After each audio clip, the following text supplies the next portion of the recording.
It's funny because my pat line has always been for anybody who maybe studied journalism and then goes into PR, or somebody who leaves journalism for PR has always been, you're going over to the dark side, huh? Because in journalism we're working with truths, and in PR you sort of set what this truth is for you, and then you try and expose it to as many people as you can. So they're a little bit different, it seems to me, but it's clearly about communication, and so those are the parts that are still inextricably linked, I think. But I think that when I look at today's consumers of information, and I've got a lot of them in my household. My 20-year-old son is a voracious information eater and consumer. But I'm not sure that discernment is still there for where that information comes from. Well, he and I have had a debate going on for years now about Wikipedia. Is it okay that anybody is allowed to add their 2 cents to what's going on in Wikipedia?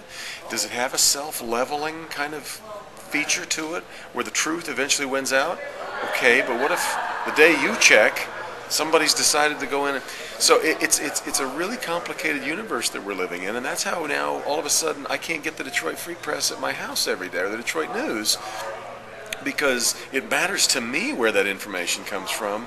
But to younger people, information is information, and it's out there for everybody, and it's kind of a much more wide open marketplace. How anybody is supposed to stay apace and abreast of what is happening technologically day by day, man, it's asking a lot. Just the way that YouTube and Google and Twitter and Facebook have changed communication in such an amazingly short period of time. So the first thing, I think, to be an effective communicator, you've got to stay very current with the information technology as it comes along the line. I know people in my business who are like, I'm never going to Twitter. And I'm like, well, we'll just put the last couple shovels of dirt on your career then, because maybe you need to, if you don't know what to Twitter, that's one thing, but you need to develop a grasp of the technology of how it works, and that this is how people are communicating, a little more than 100 characters at a time. So that's step one, is really being able to. Step two is one that I worry about a lot.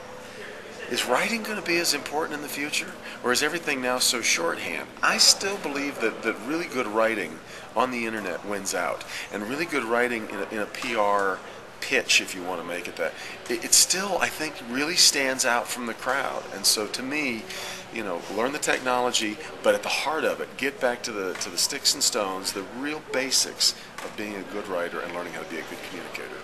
I'm stunned at the pitches that I get from people who are PR professionals, or so it says so on their website or on their business card, and they've got no grasp of what I need, of what is going to appeal to me.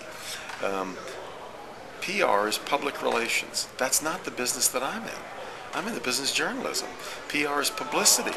And it's amazing how many emails or phone calls I get with people who actually use the word publicity. I'm looking to get some publicity for something. That's one of the. There's probably 5 or 6 real turnoff words to a journalist, and that may be number one. So I'm not in the business of helping you get publicity. I'm not in the business of helping you get the word out on something. I'm in the news business. So you've got to find what the news is in whatever it is that you're trying to promote. And you've got to sell me on the newsworthiness of it, first and foremost. You also need to develop an understanding of what my life and a television journalist's life is like. I get phone calls from people who call me at 5 till 5. I'm a little busy at 5 p.m. I get invitations to a reception for something, or a news conference that they're going to hold at 5:30 or 6 o'clock. I'm probably not going to be there, but thanks for the invite anyway. So just the little details about getting outside of your own bubble, moving outside of this this is what I want to get done, and trying to fit it into somebody else's bubble. There's some people who do it so adroitly that I don't even know that I've been played. I don't even know that I've been pitched, and all of a sudden I'm covering something because it fit into my bubble instead of theirs.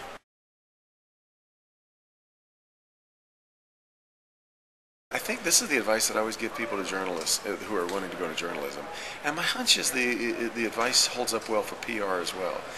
It's much more important as a journalist to be a generalist, and I think that's true for PR people too. It's better to know a little about a lot than to know a lot about a little.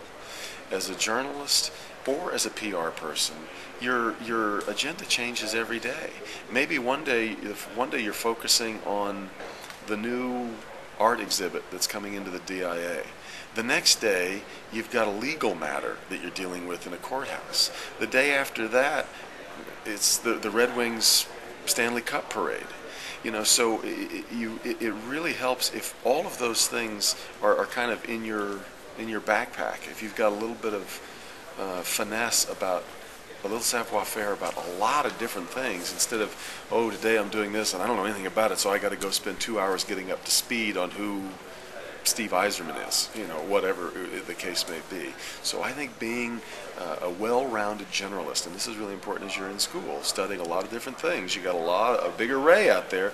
Take a little economics, take a little art history, take a little communication, take a little, you know, a writing. There's just a lot of different things that it helps to know a lot about. A little about a lot rather than a lot about a little.